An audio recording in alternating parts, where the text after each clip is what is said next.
હવે વાક્ય 105. બહુમાન નમ્ર ભાવ વિશુદ્ધ અંતઃકરણથી પરમાત્માના ગુણ સંબંધી ચિંતવન, શ્રવણ, મનન, કીર્તન, પૂજા, અર્ચા એ જ્ઞાની પુરુષોએ વખાણ્યા છે. માટે આજનો દિવસ શોભાવજો. બહુમાન આ બધા ગુણો બતાવ્યા. એટલે ભક્તિ કેવી રીતે કરવી, કેવા ભાવ રાખવા તે આમાં બતાવે છે.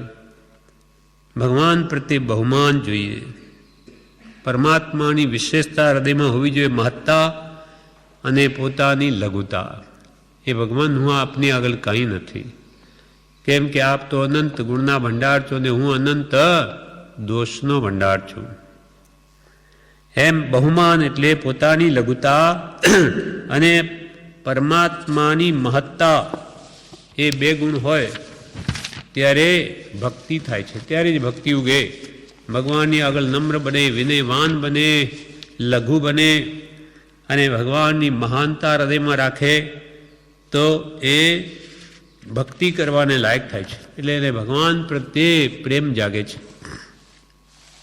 અચિંત્ય તુજ મહાત્મ્યનો નથી પ્રફુલ્લિત ભાવ. હે ભગવાન, આપનું તો મહાત્મ્ય જ અચિંત્ય, હું ચિંતવી પણ ન શકું એટલું બધું આપનું અચિંત્ય મહાત્મ્ય છે. પણ હજુ સુધી મને મહાત્મ્ય ભાસ્યું નથી, માટે આપના પ્રત્યે મને પ્રફુલ્લિત ભાવ નથી આવતો.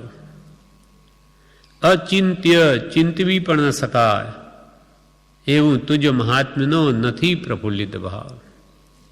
એમાં બહુમાન પણ છે. એટલે પોતાની લઘુતા બતાવી કે મારામાં તો કંઈ નથી. આપનું અચિંત્ય, ચિંતવીમાં પણ ન શકાય એટલું બધું મહાત્મ્ય હોવા છતાં એ મને તો કંઈ ભાનમાં જ આવતું નથી. એ બહુમાન. પછી નમ્ર ભાવ શું? માનનો અભાવ એટલે લઘુત્વ ભાવ અથવા વિનય ભાવ. વિનય એ ધર્મનું મૂળ છે. પ્રભુ શ્રી કહે વનો વેરીને પણ વશ કરે. નમ્યો તે પરમેશ્વરને ગમ્યો. વિનય એક એવો મહાન ગુણ છે કે એ વેરીને પણ વશ કરે. વેરીનો વિનય કરતો એનું પણ વેર ધીમે ધીમે સંભા લાગે. પરમેશ્વરને પણ ગમે. અર્થાત વિનયવાન જીવમાં જ વિદ્યા પ્રવેશ કરે છે. વિનય વિના વિદ્યા નહીં તો કિમા સમકિત પાવે રે. રે જીવ માનન કીજીએ માને વિનયન આવે રે.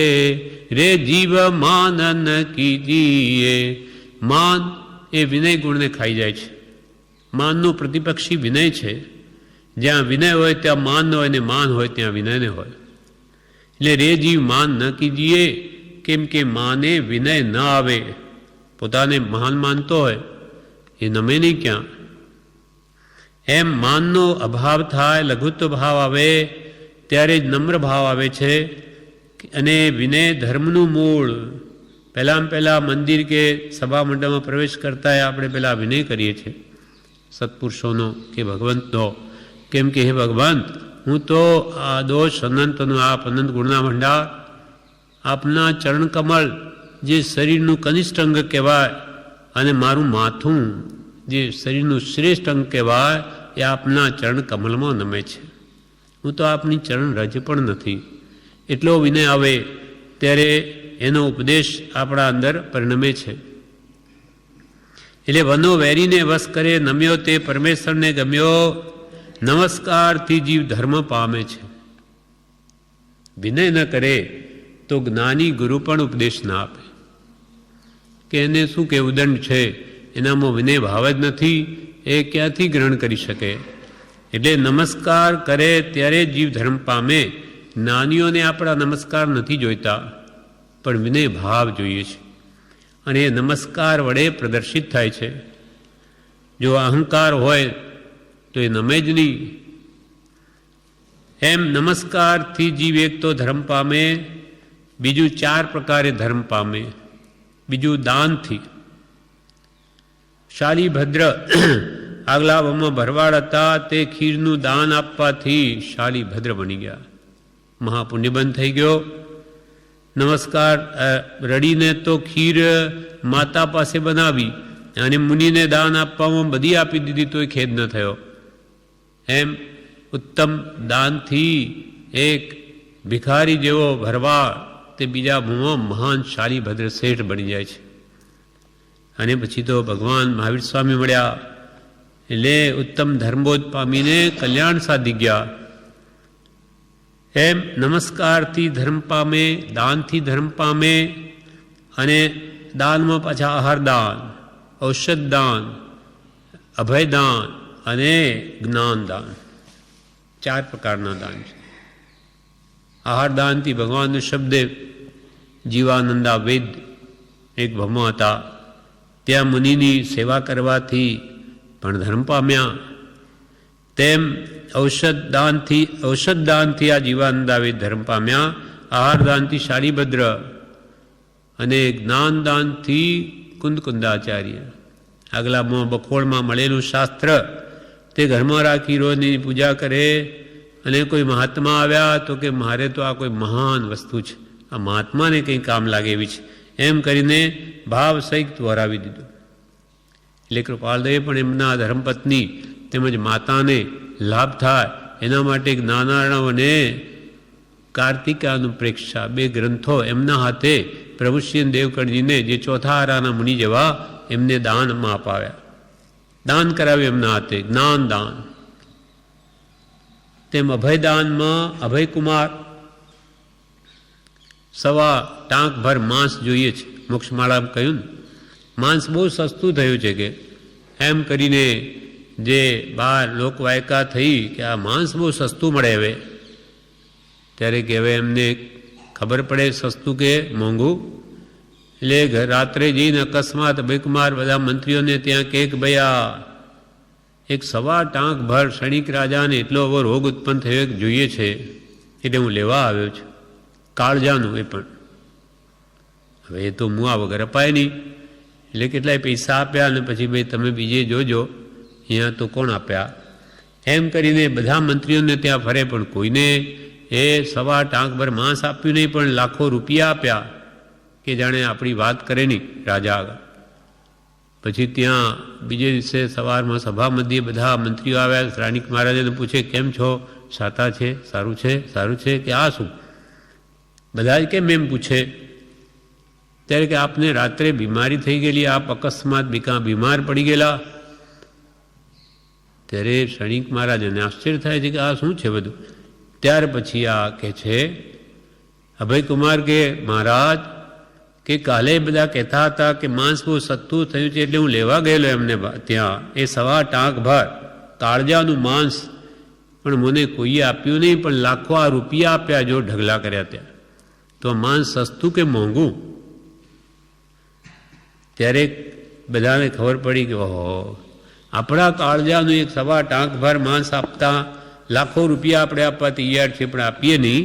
અને બિચારા નિરપરાધી જીવોને જે બોલી ન શકે એમને પ્રાણથી મારી દઈએ તો એ કેટલું મહાન અનર્થ છે. એ બધા સમજી ગયા કે આ બિલકુલ પાપ છે. એમ બોધ આપવા માટે જ આ અભયકુમારે કરેલું.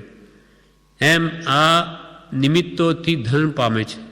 અભયદાનથી, ઔષધદાનથી કે આહારદાનથી કે જ્ઞાનદાનથી આ લોકો ધર્મ પામ્યા છે. એમ એક નમસ્કારથી ધર્મ પામે, બીજું દાનથી ધર્મ પામે, ત્રીજું વિનયથી પણ ધર્મ પામે, અને ચોથું બોધથી ધર્મ પામે. બોધથી તો ઘણા જીવો ધર્મ પામ્યા. ધનાભદ્ર જે શાળીભદ્રા બનેવી એ પણ ભરવાડે જતા. અગલા બુમા ગાયો ચરાવતા જંગલમાં કોઈ મહાત્માનો યોગ મળી ગયો. ત્યાં ઉપદેશ સાંભળીને એવો ભાવ થયો હું પણ દીક્ષા લઈ લઉં, આના જેવો થવું તો કેવું સારું, આ બહુ જ સરસ જીવન છે. એમ વિચારતા વિચારતા એમાં એટલા તલ્લીન થઈ ગયા કે રાત પડી ગઈ. ઢોરો બધા ઘરે ચાલ્યા ગયા. એકલા રાત્રે ઘરે આવતા એ ભરવાડને રસ્તામાં વાઘ મળ્યો, ચીરી ફાડી ખાધો. પણ ભાવ ઉત્તમ હતા, તેથી મરીને આ ધનાભદ્ર નામના શેઠ બની ગયા. એમ સત્પુરુષના બોધથી આ જીવન આખું પલટાઈ જાય છે. એમ અહીંયા કે છે 4 પ્રકારે જીવ ધર્મ પામે. એક નમસ્કારથી, બીજું દાનથી, ત્રીજું વિનય ભાવથી, વિનય હોય તો શ્રી ગુરુ એને ઉપદેશ આપે, અને ચોથું બોધથી. પછી અહીંયા કે છે એક તો બહુમાન, પછી નમ્ર ભાવ, પછી વિશુદ્ધ અંતઃકરણથી પરમાત્માના ગુણ સંબંધી ચિંતન કરવું. અંતઃકરણ વિશુદ્ધ જોઈએ. ચિત્ત પ્રસન્ને રે પૂજન ફળ કહ્યું. મનમાં કશાય ભાવ ન જોઈએ, કેમ કે જ્યાં કસાય છે ત્યાં વિતરાગનું શાસન નથી, તે તો કસાયનું શાસન છે. વિતરાગ શાસન વિશે તો વિતરાગતા હોય. જ્યાં કસાય કી પોષણા, ત્યાં કસાય શાસન હોય, વિતરાગ શાસન નહીં. એટલે વિશુદ્ધ અંતઃકરણ એટલે કશાયની ઉપશાંતતા જોઈએ, કશાય ભાવો અંતરમાં ન હોવા જોઈએ. તે શુદ્ધ અંતઃકરણથી પરમાત્માના ગુણ ચિંતન રૂપ ભક્તિના અંગ છે. એટલે શુદ્ધ અંતઃકરણ કરી ભગવાનના વચનનું શ્રવણ કરવું, મનન કરવું, કીર્તન કરવું. એટલે ભગવાનના ગુણગાન કરવા, તે કીર્તન છે. એટલે વિશુદ્ધ અંતઃકરણથી પરમાત્માના ગુણ ચિંતન રૂપ, પછી શ્રવણ, મનન, કીર્તન, પૂજા, અર્ચા એ જ્ઞાની પુરુષોએ વખાણ્યા છે. આટલા ગુણો વખાણ્યા કે એક તો બહુમાન હોવું જોઈએ ગુણો પ્રત્યે, સત્પુરુષ પ્રત્યે. બીજું નમ્ર ભાવ હોવો જોઈએ, અભિમાનનો ભાવ, સરળ, ભદ્રિક અથવા વિનયવાન હોવો જોઈએ. વિશુદ્ધ અંતઃકરણ હોવું જોઈએ. ત્યારે પરમાત્માના ગુણનું ચિંતન યથાર્થ થાય છે. ભગવાનના ગુણોનું શ્રવણ કરવું, મનન કરવું, કીર્તન કરવું, એ બધાને ભગવાને વખાણ્યા છે. અને પૂજા, ભગવાનની પૂજા, અંગ અગ્ર પૂજા મળી અડવિદ. અંગ પૂજા ને અગ્ર પૂજા 2 પ્રકારે પૂજા છે. એ પૂજાને પણ નાની પુરુષોએ વખાણી છે. માટે આજનો દિવસ સ્વભાવજે આ બધી ઉત્તમ ક્રિયા, ભક્તિ, બહુમાન, વિનય, વિશુદ્ધ અંતઃકરણ, ભગવાનના વચનનું શ્રવણ, મનન, નિધિધ્યાસન, કીર્તન અને પૂજા એ જ્ઞાનીએ વખાણ્યા છે. વાક્યમાં કૃપાલય કે માટે આજનો દિવસ સ્વભાવજે આ બધી ઉત્તમ ક્રિયાઓ કરીને. હવે પૂજા, પૂજાના 2 પ્રકાર, અંગ પૂજા અને અગ્ર પૂજા. ભગવાનના 9 અંગ છે.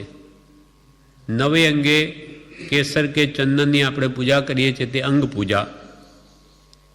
અને બીજો વિભાગ છે તે અગ્ર પૂજા. એટલે ભગવાનની આગળ નૈવેદ્ય, દીવો, અક્ષત વગેરે જે મૂકીએ છીએ, અષ્ટ પ્રકારે જે પૂજા કરીએ અહીંયા જે થાય છે રોજે, તે છે અગ્ર પૂજા.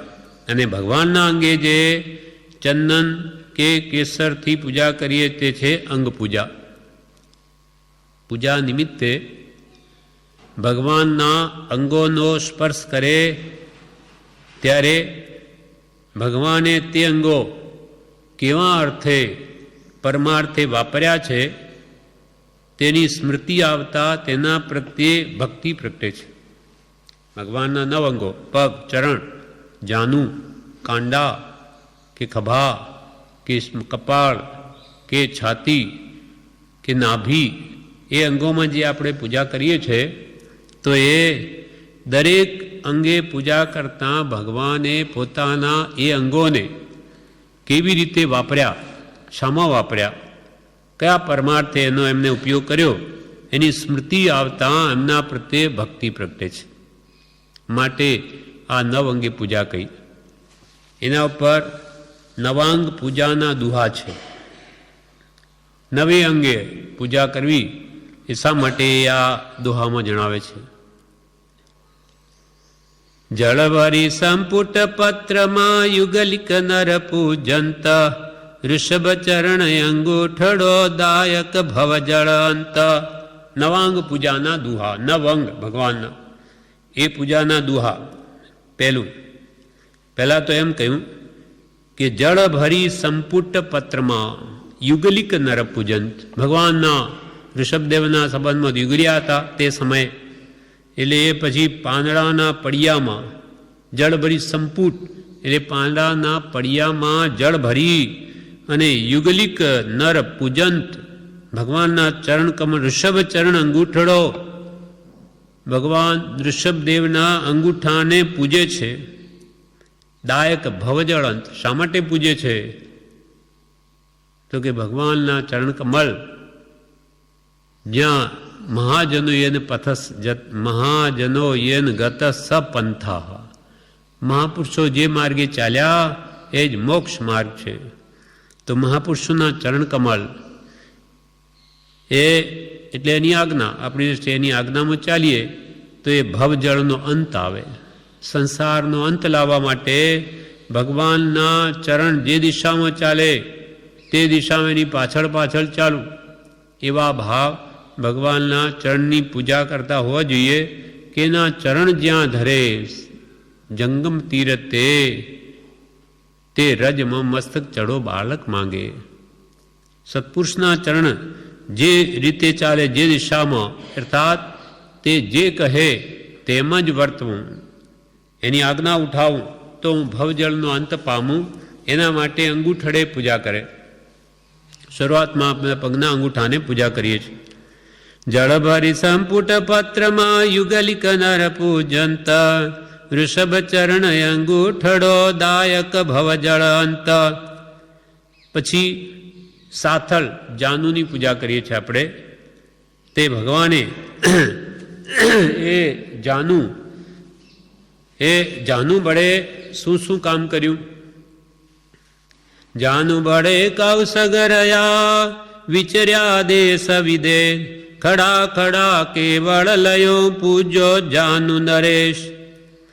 ભગવાને સાથળના બળે એક તો કૌશગમાં સ્થિર રહ્યા, 6 મહિના ભગવાન કૌશગમાં સ્થિર રહ્યા. વિચર્યા દેશ વિદેશ, અનેક દેશ વિદેશ ભગવાને વિચરી ને અનેક ભવ્ય જીવોનું કલ્યાણ કર્યું અને ખડા ખડા કેવળ જ્ઞાન લયું.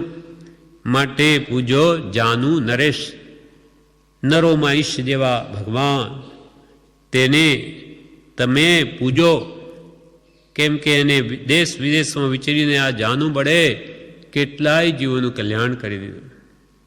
એમ હે ભગવંત મારું પણ આપ કલ્યાણ કરો. હજારો લાખોના આપણે કલ્યાણ કર્યા. હું રહી ગયો, હું કોણ જાણે કઈ યોનિમાં ત્યાં હતો. આજે પૂજા કરીને ભાવ કરજો, હે ભગવાન આ આપના જાનુ મારું પણ કલ્યાણ કરો. જાનુ બળે કૌસગરયા વિચર્યા દેશ વિદેશ ખડા ખડા કેવળ લયો પૂજો જાનુ નરેશ. હવે ભગવાનને હાથ, આ કાંડા હાથ વડે શું કર્યું? તો કે લોકાંતિક વચને કરી વરસી દાન કરકાંડે પ્રભુ પૂજના પૂજો ભાવિ બહુમાન. લોકાંતિક દેવો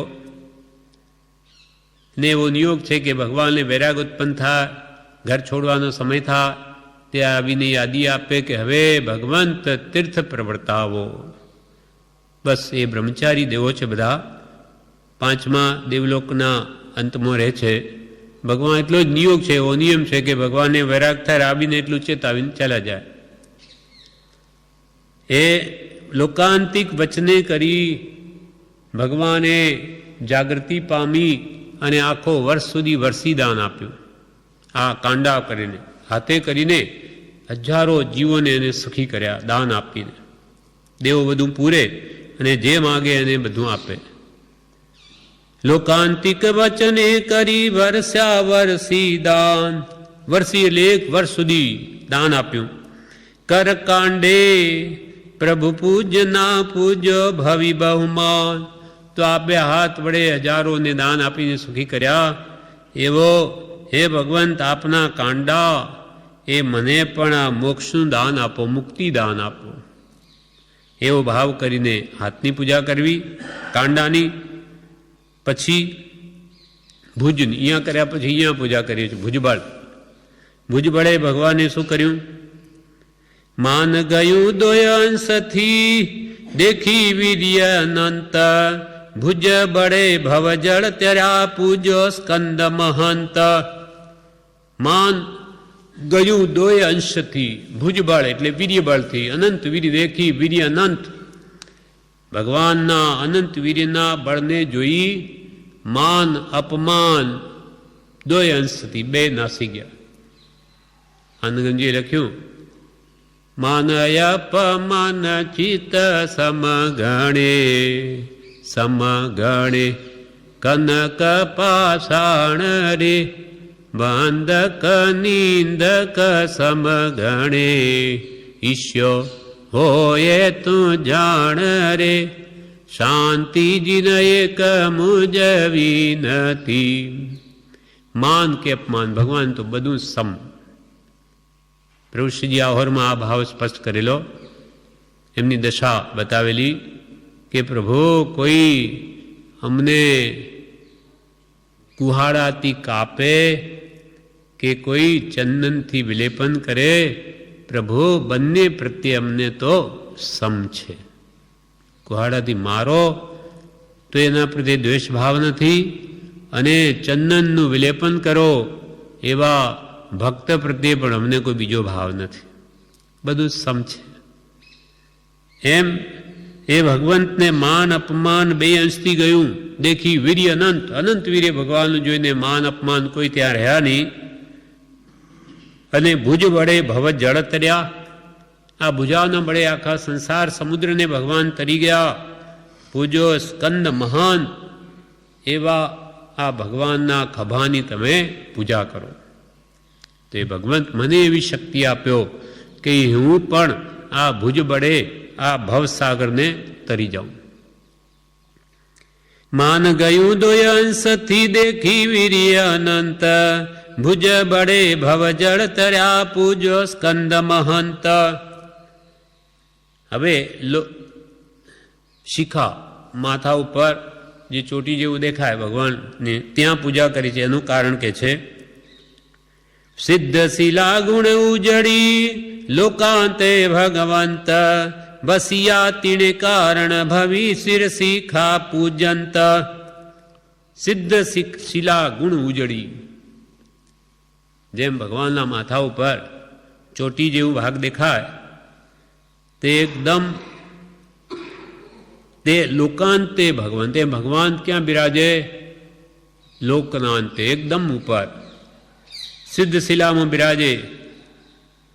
સિદ્ધ શિલા દૂધ જેવી તો ઉજળી છે, વચમાં 8 યોજન જાડી, અને નીચેથી સરવાર સિદ્ધિ વિમાનથી 12 યોજન ઊંચી છે.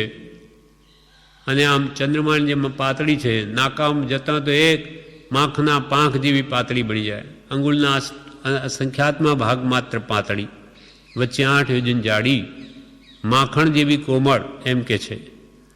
તેના ઉપર ભગવાન લોકના અંતે બિરાજમાન છે, સિદ્ધશિલા મોક્ષમાં. તો એ સર્વોપરી સૌથી ઉપર છે. એટલે ભગવાનના શિર ઉપર એવો વિચાર કરીને ભગવાન ત્યાં સિદ્ધશિલામાં બિરાજે. મારું પણ એ જ અંતિમ નિવાસ સ્થાન છે. મારું કાયમ ઘર પેલું, બીજા તો બધા ટેમ્પરરી, એ પરમાનન્ટ નહીં. શાશ્વત મારું ઘર તે સિદ્ધ, સર્વજીવ છે સિદ્ધ સમ. એ સિદ્ધ શિલા ઉપર સિદ્ધ ભગવંતો બિરાજે, એ મારું મૂળ અસલ સ્થાન છે. માટે એ મને પ્રાપ્ત થાય, એના માટે ભગવાન તની શિર શિખાને પૂજું છું. એવો ભાવ કરવો માથાની ઉપર કે છે પૂજા કરતી વખતે.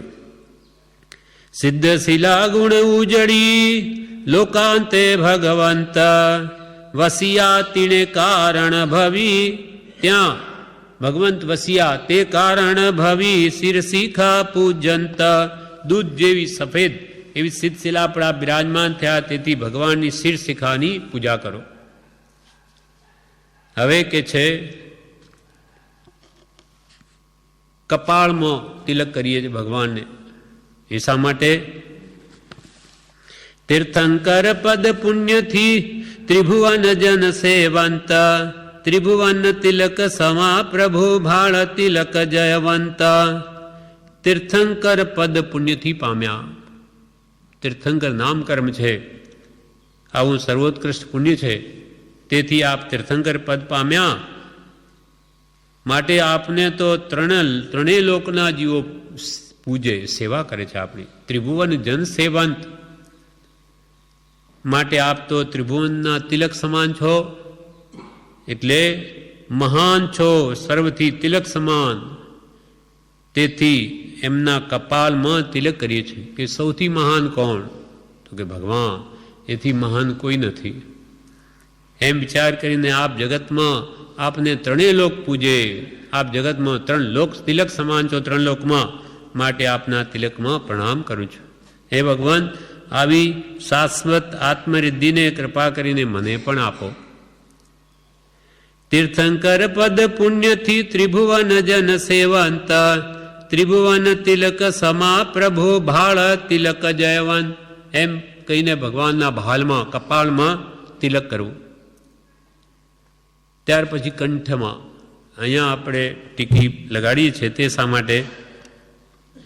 કંઠ વડે પ્રભુએ શું કર્યું? 16 પહોર પ્રભુ દેશના કંઠે વિવર વર્તુલ, મધુર ધ્વનિ સુર નર સુણે તીણે ગળે તિલક અમૂલ. ભગવાને અંતિમ દેશના 16 પહોર 48 કલાક સુધી લગાતાર દેશના આપી. તે આ કંઠરૂપી ગોળાકાર છિદ્રમાંથી ઓમકાર ધ્વનિ વડે ભગવંતે મધુરી વાણી જગતજીવોને આપી, કહી. એવી મધુર ધ્વનિ સુર નર સુણે. આપની એવી મીઠી વાણી તે દેવતાઓ અને મનુષ્યોએ સાંભળી. માટે ઉત્તમ ઉપદેશના દાતા એવા ભગવંત, હું આપના ગળામાં તિલક કરું છું. અમૂલ્ય વાણી આપે પ્રકાશી. 16 પહોર પ્રભુ દેશના કંઠે વિવર વર્તુલ. કંઠે એટલે કંઠરૂપી, વિવર એટલે છિદ્રમાંથી, વર્તુલ એટલે ગોળાકાર. મધુર ધ્વનિ સુર નર સુણે તીણે ગળે તિલક અમૂલ. હૃદય, હવે હૃદય કમલમાં પછી અહીંયા તિલક કરીએ છીએ, પૂજા કરીએ છીએ. તે શા માટે? હૃદય કમલ ઉપસમ બળે બાળ્યા રાગ ને રોષ, હિમ દહે વનખંડ ને હૃદય તિલક સંતોષ. હૃદય કમલ ઉપસમ બળે બાલ્યા રાગ ને રોષ. હૃદય કમલ ઉપસમ બળે. આપના હૃદય કમલ, હૃદયરૂપી કમલમાં ઉપસમ રસની શીતળતા વડે આપના હૃદયમાં ઉપસમ રસ ભરેલો છે. એ શીતળ છે, એ કશાયની જેમ બાળે એવો નથી. પણ એવા શીતળ ઉપસમ રસ વડે આપે રાગને ને રોષને બાળી નાખે. શીતળ એવા ઉપસમ રસ વડે હે ભગવંત આપે રાગ દ્વેષને બાળીને ભસ્મ કરી દીધા.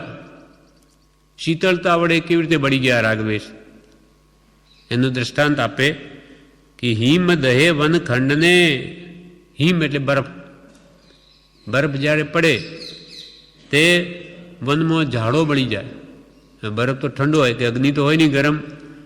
તો ઠંડો બરફ, ઠંડા બરફે જેમ વનોને બાળી નાખે એ ઝાડોને, તેમ ઠંડો શીતળ એવા ઉપસમ રસે આપે રાગને ને દ્વેષને બાળી નાખ્યા.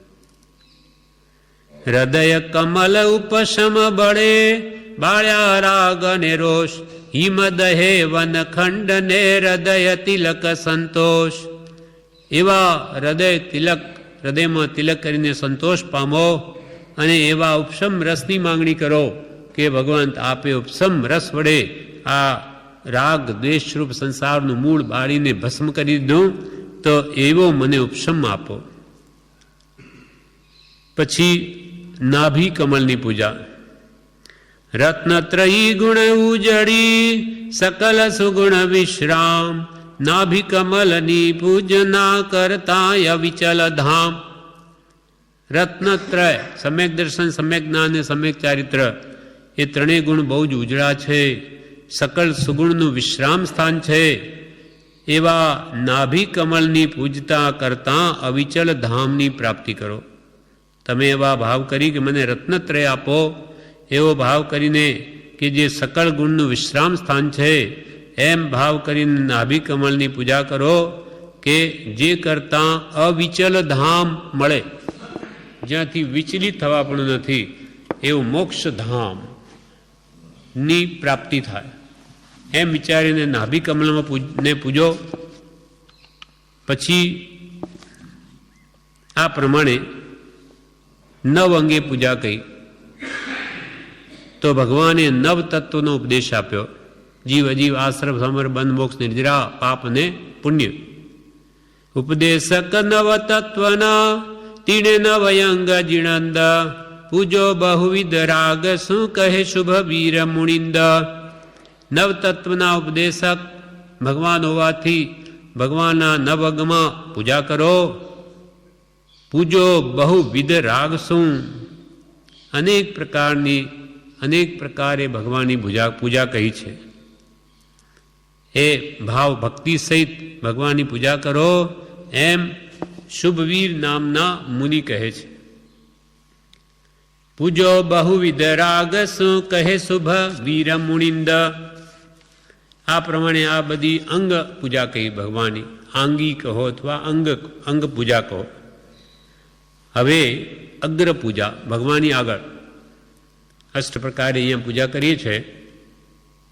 જળ પૂજા, ચંદન પૂજા, પુષ્પ પૂજા,